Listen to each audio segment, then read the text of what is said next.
ఏమైందండి? I said no.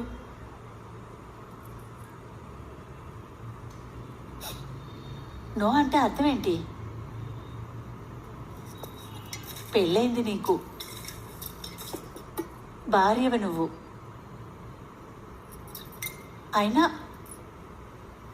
ఇవన్నీ చెయ్యాల్సి ఉంటుంది.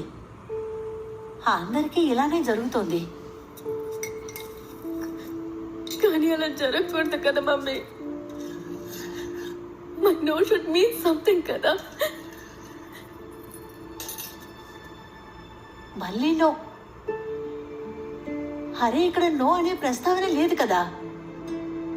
అయినా భార్య నో అండవేంటి? నాన్న, ఇది ఎవరో చెప్పిన ఒక పద్ధతి. జరుగుతుంది. నిన్ననే అప్పగింతలు చేసి పంపాం. ఈ రోజు పొద్దున ఊపుకుంటూ వచ్చేసాం. మీ అత్తారింట్లో అంతా ఏమనుకుంటారో ఏంటో.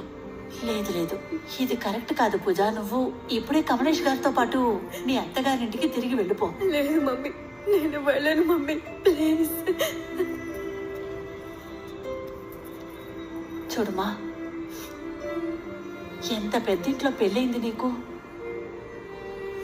నీ మావయ్య గారి ఒక్క ఫోన్ కాల్తోనే టీటూకి ఉద్యోగం దొరుకుతుంది. నీకు తెలియంది ఏముంది? నువ్వు ఇంటి పరిస్థితుల్ని చూస్తున్నావు కదా. నువ్వు కూడా నా పరిస్థితి చూస్తున్నావు కదా మమ్మీ. ప్లీజ్.